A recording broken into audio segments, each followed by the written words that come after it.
10 ఏళ్ళు కేసీఆర్ గారి నాయకత్వంలో హైదరాబాద్ ఏ రకంగా అభివృద్ధి జరిగిందో, ఏ రకంగా ముందుకు పోయిందో, అందులో ముఖ్యంగా మీ శేర్లింగంపల్లి నియోజకవర్గం ఎట్లా ముందుకు పోయిందో మీ కళ్ళ ముంగట్నే ఉన్నది. ఎట్లాంటి హైదరాబాద్ ఎట్లా మారిందో కూడా మీ కళ్ళ ముంగట్నే ఉన్నది.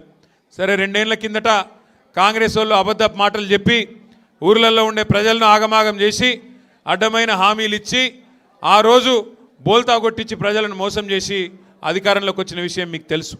కానీ హైదరాబాద్ ప్రజలు మోసపోలేదు. హైదరాబాద్లో మాత్రం ఒక్కటంటే ఒక్క సీటు కూడా కాంగ్రెస్కి ఇయ్యలే, మొత్తం బీఆర్ఎస్నే గెలిపించినందుకు మీ అందరికీ నా ధన్యవాదాలు. ముఖ్యంగా శేర్లింగంపల్లి నియోజకవర్గంలో ఆనాడు ఈరోజు ఎమ్మెల్యేగా ఉన్న గాంధీ ఆ రోజు పాంప్లెట్లు కొట్టించిండు.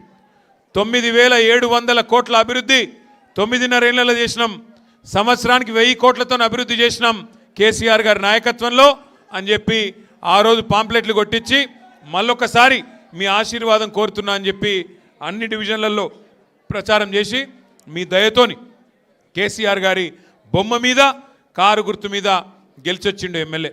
కానీ ఏం పుట్టిందో ఏమో మరి, గెలిచినాక సంవత్సరంకే సడన్గా కాంగ్రెస్ వాళ్ళు అందంగా కనబడ్డారట ఆయనకు. కాంగ్రెస్ వాళ్ళు చాలా గొప్ప పని చేసిండట, వాళ్ళు ఏందో ఊడవీకినట, కాబట్టి నేను కాంగ్రెస్లో పోతున్నాను పోయిండు. ఎందుకు పోయిండా అని మేము తెలుసుకుంటే తర్వాత తెలిసి వచ్చింది మాకు, ఆయనకేదో 11-12 ఎకరాలు జాగుందట గాడేనో కుతుబులాపూర్లో. రేవంత్ రెడ్డి ఫోన్ చూసినావు, గాజుల రామారావు అట, అడ్రస్ కూడా ఎరికేనా తమ్మి నీకు? ఒక భూమి 1000 కోట్ల భూమి అట. ఆ భూమి కోసం ఇలా ఆత్మను చంపుకొని మనిషి కూడా అమ్ముడు పోయి రేవంత్ రెడ్డి సంకలది వచ్చిండు. ఆ భూమి మరి పోయేటప్పుడు కొంట పోతాడో ఏదో నాకు తెలియదు, కానీ ఆ భూమి కోసం ఇవాళ పోయి ఆ పార్టీలో వచ్చిండు. నేను ఒకటే అడుగుతున్నా ఇక్కడికి వచ్చిన మా తమ్ములను, మా చెల్లెళ్ళను, మా అక్క అన్నలను కూడా ఒక్క మాట ఆలోచన చేయండి. 2 ఏళ్లలో ఈ కాంగ్రెస్ ప్రభుత్వం వచ్చినాక గరీబోళ్ళకి ఏమైనా మంచి చేసిండ్రా, ఏమైనా సాయం చేసిండ్రా ఆలోచన చేయండి. ఎన్ని మాటలు చెప్పిండ్రు.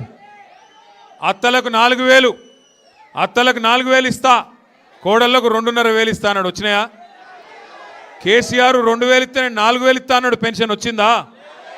కేసీఆర్ ఒక ముసలమ్మకో ముసలయ్యకో ఇస్తుండు, నేను ఇద్దరికి ఇస్తా అన్నాడు. ఒక్కలకన్నా ఇచ్చిండా? కేసీఆర్ గారు కళ్యాణ లక్ష్మి షాదీ ముబారక్ పేరు మీద 1,00,000 రూపాయలు ఇస్తే నేను తులం బంగారం ఇస్తా అన్నాడు. ఇచ్చిండా? నేను ఆ రోజే చెప్పిన, ఏమని, వీళ్ళు బంగారం ఇచ్చేటోళ్ళు కాదు, మెడల పుస్తల తాడు కూడా ఇచ్చకపోయే బ్యాచ్, ఇది మంచోళ్ళు కాదని చెప్పిన. నిజంగా కూడా ఇలా పరిస్థితి ఏంది?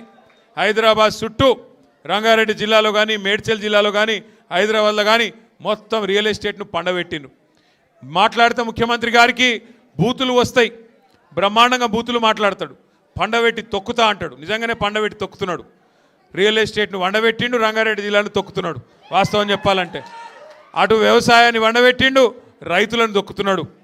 పాలమూరు మీద పగ, కాళేశ్వరం మీద కక్ష, 2 ఏళ్ళు బూతు మాటలు తప్ప చేసిందేమీ లేదు. 420 హామీలు ఇచ్చిండు. పిల్లగాళ్ళకి చెప్పిండు 2 లక్షల ఉద్యోగాలు ఇస్తా మొదటి సంవత్సరంలో అని చెప్పిండు.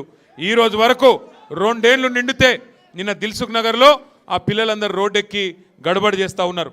ఎక్కడ మా జాబ్ నోటిఫికేషన్లు రాహుల్ గాంధీ అని వాళ్ళు రాహుల్ గాంధీని అడుగుతూ ఉన్నారు.